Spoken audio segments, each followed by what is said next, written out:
They RTV app వార్తల్ని క్షణాల్లో చదివే అవకాశం ఉంటుంది. ఒక న్యూస్ పేపర్, ఒక టెలివిజన్ ఛానల్ మీ చేతుల్లో ఎప్పుడూ ఉంటాయి. నగరపాలక సంస్థ చరిత్రలో కనీవిని ఎరిగినటువంటి పాలక మండలి సమావేశాలు గత 2 రోజులుగా జరుగుతూ ఉన్నాయి. ఏదైతే 3.5 ఏళ్లగా ఏకపక్షంగా వైసీపీ ప్రభుత్వం, వైసీపీ నాయకులు, వైసీపీ కార్పొరేటర్లు, అలాగే మేయర్ చేసినటువంటి అవినీతి అక్రమాలు ఏవైతే ఉన్నాయో, సాక్షాత్తు విశాఖ నగర ప్రజల పన్నుల రూపంలో కడుతున్నటువంటి ఆస్తి పన్ను, అలాగే వాళ్ళ యొక్క వ్యాపార పన్నులు, చెత్త పన్ను ఏదైతే విధించి గత ప్రభుత్వాలు ప్రజలు నెట్టిమిర్చి ఏదైతే అక్రమంగా వసూలు చేశారో, వాటిని ఏ విధంగా దుర్వినియోగం చేశారో ఇవాళ సభాముఖంగా 2 రోజుల నుంచి కూడా పెద్ద ఎత్తున వాస్తవాలు వెలుగులోకి వస్తున్నాయి. G20 ముసుగులో 150 కోట్ల రూపాయలు దోపిడీ చేశారని చెప్పి మొట్టమొదటి నుంచి కూడా మేము ప్రతిపక్షం ఉన్నప్పటి నుంచి కూడా చెప్తా ఉన్నాం. అది సాక్షాత్తు ఇవాళ తేటతెల్లమైంది.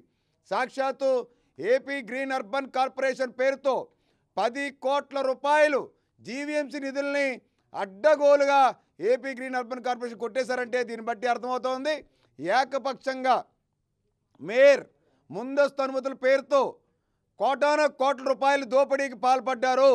మేయర్కి ఎటువంటి ముందస్తు అనుమతులు ఇవ్వడానికి కానీ, రాటిఫికేషన్ చేసేటువంటి విధానం కానీ, మేయర్కి లేని హక్కుల్ని, సభలో ఉన్నటువంటి సభ్యుల హక్కుల్ని కాలరాసి మేయర్ తీసుకున్న నిర్ణయాలపైన పూర్తి స్థాయిలో విచారణ జరిపించే విధంగా కూటమి ఇవాళ కార్పొరేటర్లందరూ కూడా సన్నద్ధమయ్యారు. ఇన్యాంటిసిపేషన్ ఇచ్చినవన్నీ రద్దు చేయాలి, ఇన్యాంటిసిపేషన్ ఇచ్చినవన్నీ కూడా ఎందుకంత అర్జెంటుగా కోట్ల రూపాయలు ఇవాళ కాంట్రాక్టులు పిలవాల్సి వచ్చింది అని చెప్పి వాళ్ళు ప్రశ్నించడం జరిగింది. ఖచ్చితంగా చట్ట వ్యతిరేకంగా తీసుకున్న నిర్ణయాలు ఏవైతే ఉన్నాయో, ప్రజల సొమ్ము ఏదైతే ఉందో, ఏదైతే హార్టికల్చర్లో జరిగినటువంటి దోపిడీ ఏదైతే జరిగిందో, వీటిలన్నింటినీ కూడా రేపు మధ్యాహ్నం సభ 2 గంటలకు 3వ రోజు దిగ్విజయంగా వాయిదేయడం జరిగింది. రేపు ప్రధానమైనటువంటి అంశాలు ఉన్నాయి. ఇంకా కోట్ల రూపాయలు చెందినటువంటి అంశాలు, విశాఖ నగర ప్రజలు నగరాభివృద్ధి చెందినటువంటి అంశాలు చాలా ఉన్నాయి. పూర్తి స్థాయిలో ప్రతి ఒక్క సభ్యులు స్వేచ్ఛగా కూటమి ప్రభుత్వంలో చర్చలో పాల్గొని వాళ్ళ అభిప్రాయాలు తీసుకొని వాళ్ళ అభిప్రాయాలకు అనుగుణంగా ఆమోదించడమా, తిరస్కరించడమా, దాని గురించి ఏం చేయాలనే విధంగా పరిపాలనపరమైనటువంటి ఆమోదాలు లేకుండా వీళ్ళు తీసుకున్న నిర్ణయాలు ఏకపక్షంగా ఏవైతే ఉన్నాయో వాటిలన్నింటినీ కూడా పూర్తి స్థాయిలో పునఃసమీక్షించి ఖచ్చితంగా కూటమి ప్రభుత్వం విశాఖ నగర అభివృద్ధి వైపు దూసుకెళ్తుంది. మీకు చెప్పాము, గతంలో సాయికాంత్ వర్మ అనేటువంటి జీవీఎంసీ కమిషనర్ అనేకమైనటువంటి అవినీతి అక్రమాలకి పాల్పడ్డారు.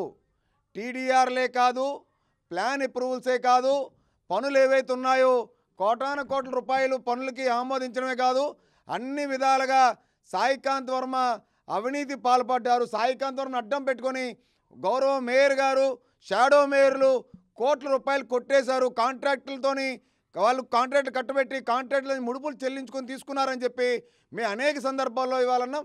అదే ఇవాళ తేటతెల్లమైంది. ఇవాళ అదే వాస్తవాలని చెప్పి తేలే. ఖచ్చితంగా సాయికాంత్ వర్మ కాదు, ఎవరైనా సరే ఏ గత కమిషన్లు తీసుకున్న నిర్ణయాలు ఏవైతే అవినీతి అక్రమాల ముసుగులో తీసుకున్న నిర్ణయాలు ఏవైతే ఉన్నాయో వాటి మీద పూర్తి స్థాయిలో రాష్ట్ర ప్రభుత్వానికి చర్యలు తీసుకునే విధంగా దర్యాప్తు చేయడానికి కౌన్సిల్ నిర్ణయం తీసుకుంటుంది. మరిన్ని వీడియోస్ కోసం ఛానల్ ని సబ్స్క్రైబ్ చేయండి, లేటెస్ట్ అప్డేట్స్ కోసం వాట్సాప్ ఛానల్ ని ఫాలో చేయండి, అండ్ లింక్ డిస్క్రిప్షన్ లో ఉంది.